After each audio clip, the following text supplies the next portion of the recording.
You ever move somewhere thinking you've finally found peace, only to realize you just stepped into a war you never signed up for? Yeah, that was me.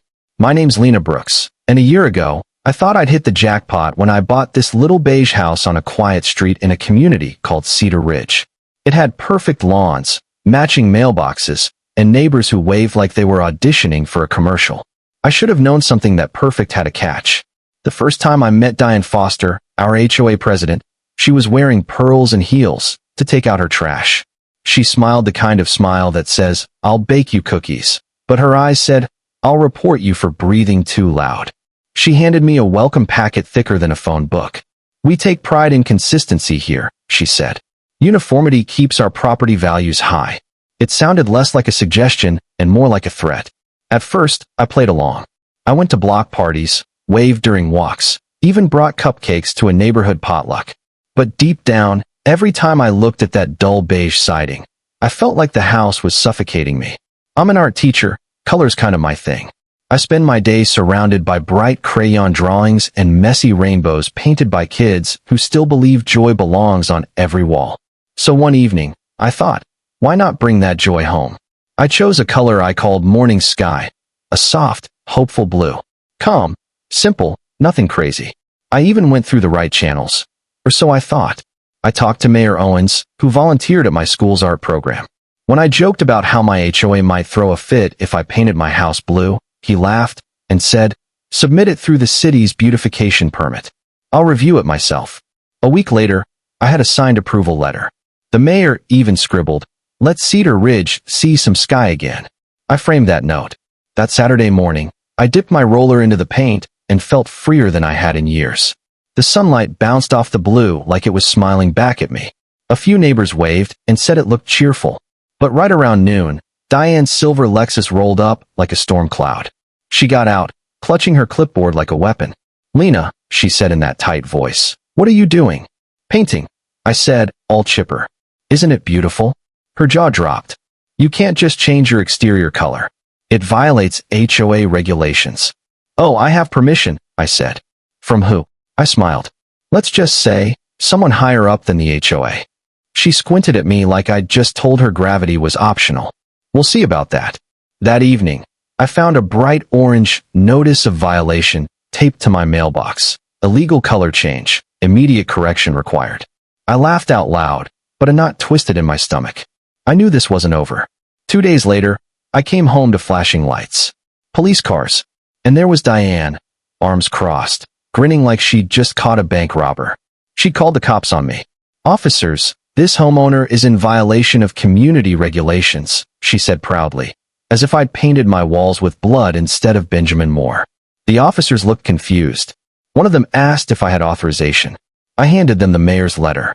Diane's smirk faded faster than a cheap spray tan.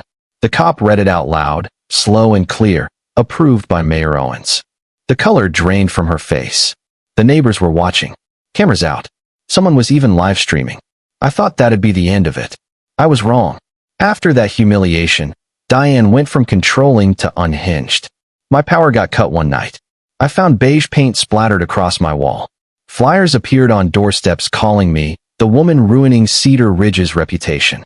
She even started a petition to protect community standards. It would have been funny if it wasn't so creepy. Her husband, Mark, came over once, looking defeated.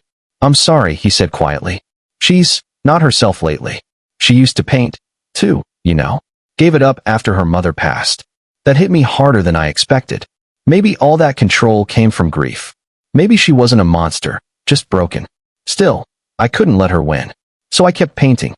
Every stroke of blue felt like an act of defiance wrapped in peace. Then one night, my lights went out again, but this time, only my house. I went outside and found the power box open, wires loosened. The metal was still warm. Someone had just been there. And across the street, behind her lace curtains, Diane was watching. "Having electrical problems?" she called out sweetly. "Seems that way," I said, forcing a smile. "Maybe it's a sign," she said. "Sometimes the universe tells us when something doesn't belong." That was the night I realized she wasn't going to stop. Eventually, the mayor himself showed up at an HOA meeting. He walked in mid-argument and said, "Miss Brooks' house is city approved. End of discussion." The room fell silent. Diane's face twitched, but she couldn't fight city law. For a moment, I thought maybe we'd found peace. A week later, I woke up to a note taped to my door, block letters, angry handwriting. Repaint or face the consequences. That evening, I caught her outside with a spray can, crouched by my porch post. "Diane," I said sharply. She froze, eyes wide. "I was just inspecting your trim," she stammered. I raised my phone. "You're on camera." Her mask cracked. "You think you're untouchable because the mayor likes your art? You don't belong here, Lena. You've divided everyone." "No," I said quietly. "You did." She ran off into the night. After that, she disappeared for a while. Her husband told me she'd been admitted to a clinic for stress. The neighborhood calmed down, and for the first time, I could breathe again. Or so I thought. One afternoon, a fake city inspection notice showed up on my lawn, complete with a forged seal. When I brought it to the mayor's office, they confirmed it was counterfeit. And guess what? The order traced back to someone in the HOA. But Diane was gone. So who was pulling the strings? A few days later, I found a letter in Diane's house, left for me, taped to her dining table. It said, "I wasn't acting alone. Someone gave me the forms. They wanted your house gone. Don't trust everyone who smiles at you." I didn't sleep that night. Then, around midnight, I saw a movement behind her curtains, someone pacing. A tall man, not Diane. The next night, I saw him again. So I called her husband. "Mark, there's someone in your house," I whispered. "That's impossible," he said. I locked everything. And right then, the porch light of their house flicked on. Mark ran over. I followed. The door was cracked open.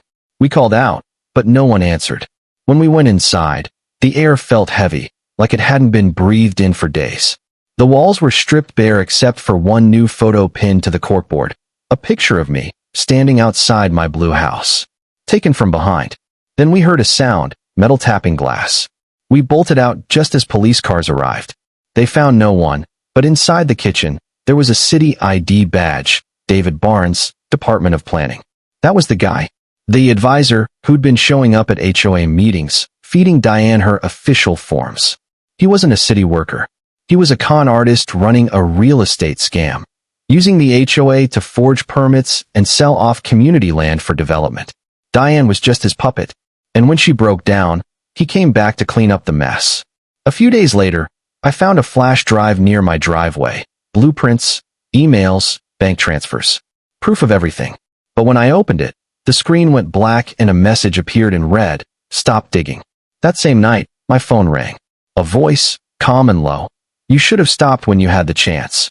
Then silence. I froze. The cops traced the call, unlisted, no record. The mayor promised protection, but I knew it wasn't over. The next morning, an envelope appeared in Diane's mailbox. Just one word written across it, "Truth." I didn't open it. I just stood there in the sunlight, staring at my blue house, so calm, so innocent looking, like it hadn't witnessed everything that happened. And for a moment, I wondered if Diane had been right about one thing, that once you break the pattern, once you challenge the system fights back. But I also knew something else. If I repainted that house beige again, I'd be letting them win. So I left it blue, bright and stubborn. A little rebellion standing against a world that fears color. You know, people still slow down when they pass my street. Some smile, some shake their heads. But every time I see that shade of sky, I remember what it cost to earn it. So tell me, what would you have done? Would you have stood your ground, or kept the peace? Drop a comment, tell me where you stand. Because in places like Cedar Ridge, sometimes fighting for a little color means uncovering a lot of darkness.